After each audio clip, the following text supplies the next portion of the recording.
You're listening to the Zipline Logistics Truck Yeah podcast, where we explore all kinds of hot topics in the logistics industry. Get ready to learn, laugh, and get your freight on. Ladies and gentlemen, welcome back to another edition of the Zipline Logistics podcast mini-sode edition. Teddy, how we doing? Doing great. Ready to jump into it. Wonderful. We got a special guest on this mini-sode, Sam Thomas from our LTL department. Hello, Sam. Hey, everybody. We're talking about protect from freeze today. We call it PFF around the office. Yes, we do. We do? That's we the lingo. do. Okay, that's the lingo. So we're just going to dive in. Actually, Sam, introduce yourself, your name and your title and how long you've worked here. My name is Sam Thomas. I'm a senior LTL operations executive, and I'll be here going on about 6 years in April. How many times have you been on the Truck Yeah podcast? This is only my second time. Okay. We're diving into it. Let's talk about PFF. Do I have to say PFF every single time? Yes, you do. Okay. No, you don't. You can say protect from freeze. What's the season for Protect from Freeze? It runs generally through the end of the year and kind of the beginning of the next year. So October, November-ish through about April, depending on the temperatures. Right. It's like that old saying, if you're in Ohio, just wait 5 minutes Absolutely. and the weather will change or something like that. Absolutely. Gosh, smack me in the face. All right. So that makes sense. When it's cold out, you want to protect yourself, protect your product, and protect yourself from freeze. Who offers, what type of carrier offers protect from freeze services, PFF services? So all the carriers that we use offer PFF, the tier 1 and tier 2 carriers. So the ones that you're used to hearing, the top tier carriers like FedEx, Estes, ODFL, they all offer it. But most of the other carriers are going to offer it as well. Like the regional carriers, your ADUE Piles, Ward, probably not DHE. They're out west, but if it got real cold in Nevada, they might. And we're talking specifically LTL. Correct. Carriers, LTL carriers. Gotcha. What do they offer? What are the services that they offer when it comes to PFF? It's mostly like moving blankets that wrap your freight. It's literally just to protect it from freezing. A lot of LTL carriers don't have the ability to utilize heated trailers. Some only have enough to keep them at the terminals, so they can't use them in transit. So the most that you can expect is moving blankets. So, Jesse, you have a lot of experience in logistics, as we've covered in other podcasts. Sure. How would you explain the difference between a LTL PFF and a temperature-controlled dedicated truck? Since I'm on a podcast, I would call it the protect from freeze is like giving your product a nice warm hug, and a reefer LTL is like putting it in a sauna or something like that. Not a sauna necessarily, but like a refrigerated move. A temperature-controlled box. Correct. Hello, it's Monday. Yeah, but yes, but I think the blankets is a perfect visual for our listeners out there who maybe don't have the experience. Right, you'd wrap it up in a thick blanket and make sure that it doesn't get below freezing. Yeah, and that's another good point. Is it's usually right around freezing where the cutoff is. It's not always offered. If it gets too cold below freezing, then carriers aren't going to offer it because you can only do so much. Yeah, absolutely. Okay, so we kind of touched on that difference between protect from freeze and temp controlled, right? Is the equipment being utilized primarily? Anything else that we need to mention?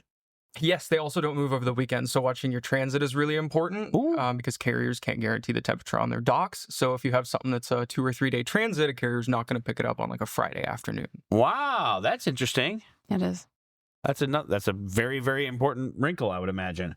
All right, things to look out for when you're offering the PFF service.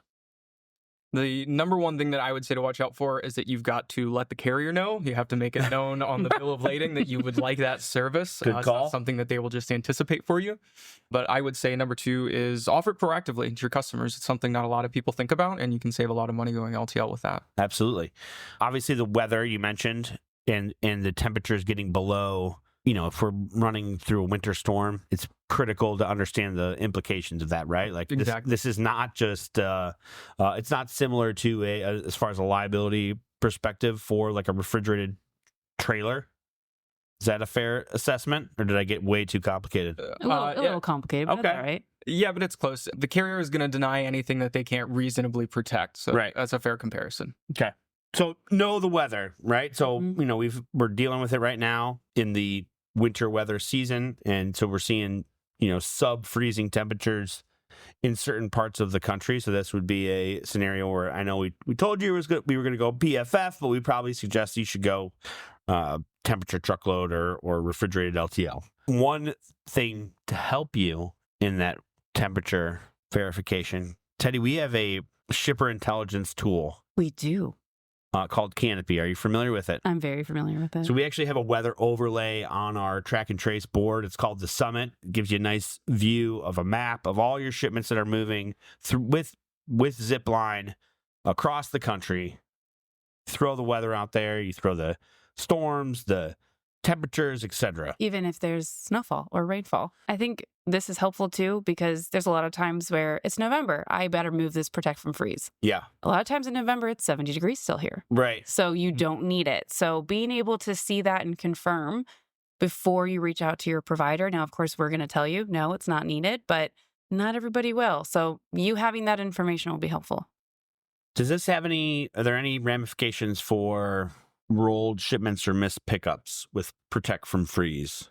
No, the only thing you would have to watch out for, again, is the temperature, if it's going to dip down below freezing or if you're going to be over a weekend. Okay.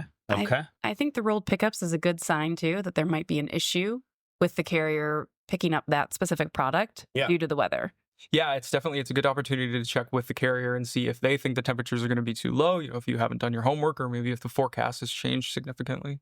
And I think with that, too, make sure that you communicate your packaging. Tetra Pak in 30 degrees is different than glass bottle. Yeah, or plastic bottles in that temperature. So having the right packaging and confirming that will hopefully allow better communication with the carrier.